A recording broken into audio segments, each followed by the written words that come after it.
I'm Manuel Pais, and I'm here with Patrick Debois. Patrick is the father of the term DevOps, and he's also the organizer of regular DevOps Days meetings.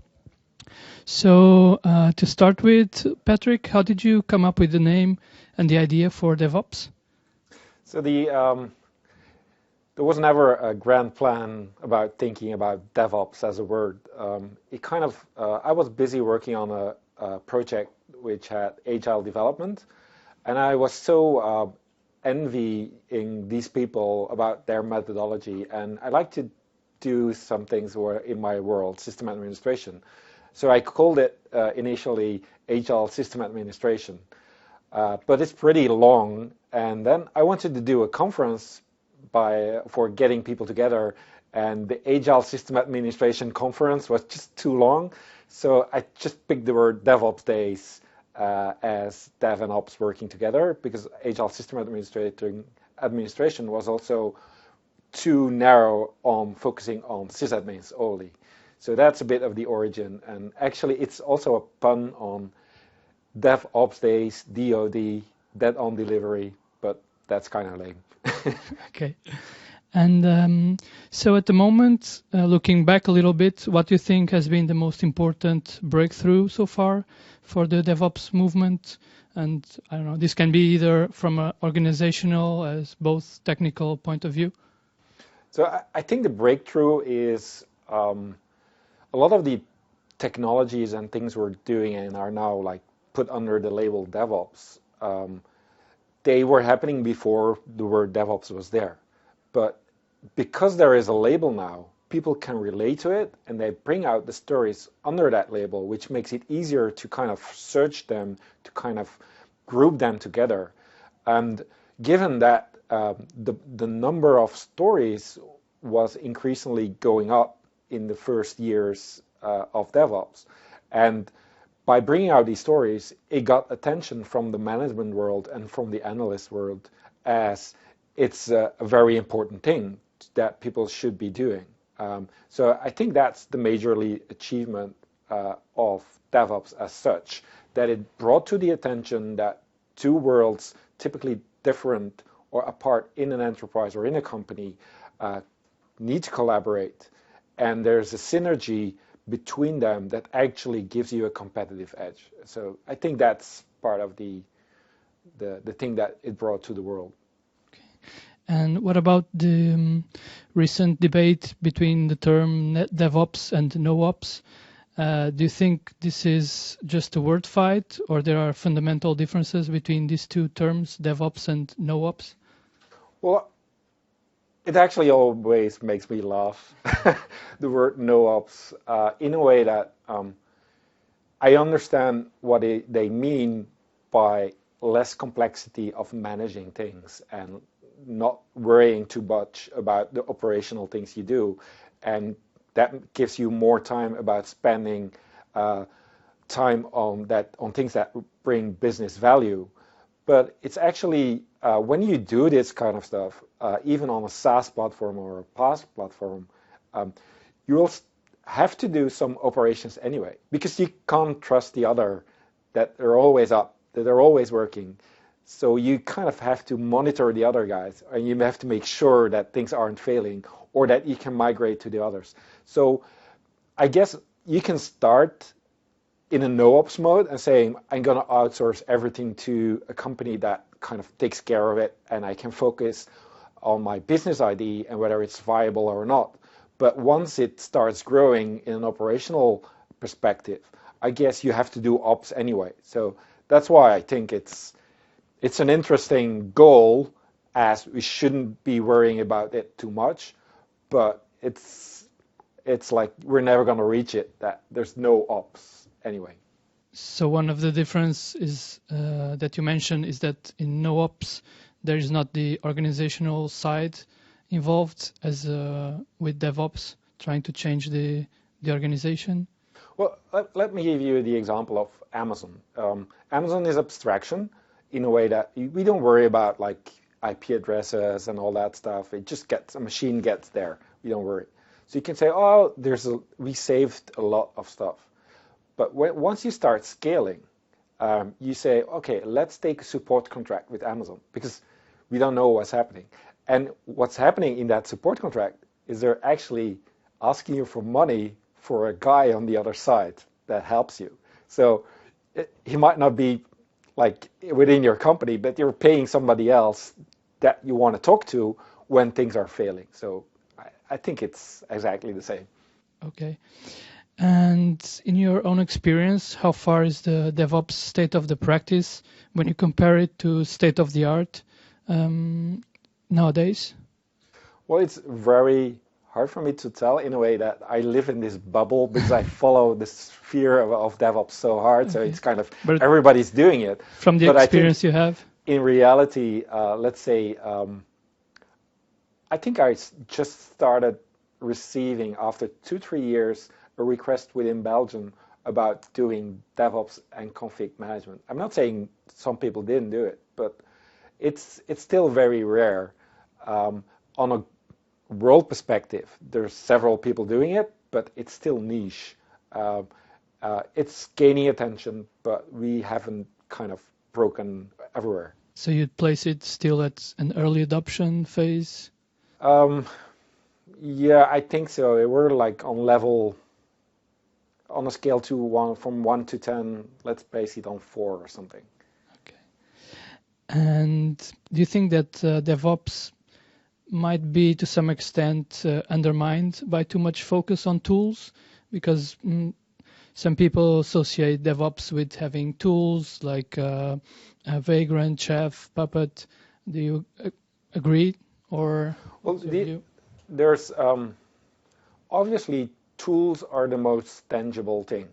They're things you can download, start running, and doing stuff. But we learned of whatever tool we use that it's not going to change you, even though vendors try to make believe that whatever tool you pick, that it's going to change your life and so on.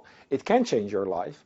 Like, so there is an importance in the tools in a way that they might force you in new thinking patterns.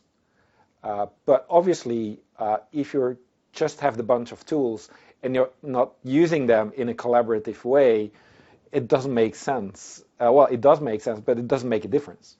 And the same was happening within Agile. Like you can do TDD, and there was a lot of attention on TDD and writing tests and so on. Does that make you Agile? No, but you learn that while writing in a TDD cycle, it's not about writing those tests, it's about the feedback and the stuff you're doing with it. And so they can bootstrap you into that mentality pattern, but it's a bit of bottom-up, top-down approach, but somewhere in between you get more benefit. But it never started out as a set of tools, because in the beginning, nothing was branded a DevOps tool. So, and I think still there's more value if you can change the culture of a company, but it's a lot harder than changing a tool. So that's what's happening. And well, speaking of tools, I must ask this question: Chef or Puppet? Well, both, of course. You pick the right tool for the job. I believe in a way that the more tools you have on your tool belt, the better you can decide and you apply it to the situation you're having. One example in Puppet I really like is the fact of a no-op, that you can check things before running them, that they don't change things. Currently, Chef doesn't have that. I like Chef for its searchable metadata and so on. If it's really dynamic, it's kind of very flexible. But it depends a bit on your environment, whether to use one tool or the other. What is happening is, because they're in a competition mode, one is taking on the feature of the next one, and this is driving a good evolution of the tools. So. Okay. And in which areas of DevOps do you see more room for improvement? And in particular, what is the current status of test-driven infrastructure? So the things I want to bring more in DevOps, as it's being discussed now, is the perspective from managing it. Like on the recent on the mailing list, there were a whole discussion about hiring people with the right mindset. How do you do that?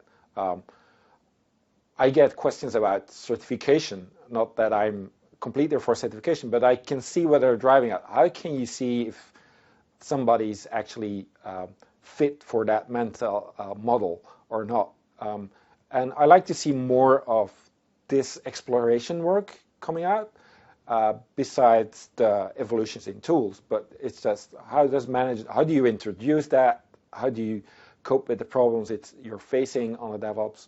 So I think that's part of the challenge of promoting it.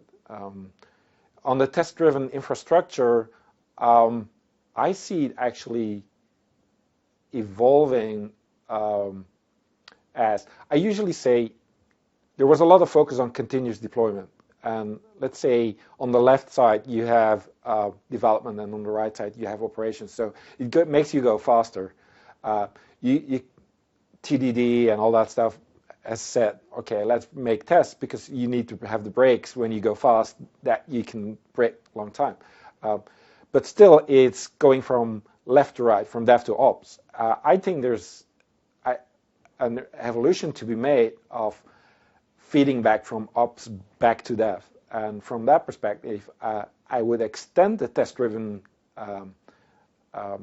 development to actually monitoring and metrics and feedback on different levels as the channel that not only on a technical level, but on the business level, people can see what's actually happening. So I'm very eager to get that feedback loop in a better way to the business. So you spoke of ways that maybe might help DevOps get more adoption, such as defining better how to introduce DevOps in organization and or certification eventually. So do you think those are is the road ahead to more adoption of DevOps? I think it's here to stay, and given a good example is that more and more conferences are actually picking it up as a separate track. So it doesn't stay only on the DevOps days. So it's there, like the cloud track will be there. It's probably gonna change over time, but the fact that this closer relationship gives better results, and the kind of all the things we do in that old gap will keep on being interesting to companies. And as last questions, we would be interested to know what are your latest DevOps projects or other projects that you find very interesting at the moment? On my personal thing, like I said, I'm very eager to get the monitoring and metrics back. So I'm playing around with things like Logstash as a generic event feedback loop. So it could grab from whatever monitoring and metrics source like Nagios, Ganglia, OpenTSDB, and get all the metrics you want to the place you want it to have. So that's what I'm personally working on to get that easier. I'm thinking about creating a monitoring abstraction library, like you have cloud abstraction libraries, so you don't have to be using a specific monitoring. You kind of are able to change or make it more flexible. And by making that abstraction layer and by making it easier, I almost dream that we can kind of have the same power as we have with Vagrant Up, but say monitoring up. And that's where I'm spending my time on. Thank you. And for a final question, do you have already any interesting themes lined up for DevOps Days in 2012? There's one theme emerging which is security related, that the security people are actually seeing DevOps as an ally in their struggle against like making things secure, which is an interesting evolution. And I think the other evolution I'm seeing is on the management level and the HR and the hiring and on that level. But there's they're going to be different from conference to conference based on what we actually get as proposals. But these are the main keys currently. Okay. Thank you very much, Patrick. Thank you. It was a pleasure.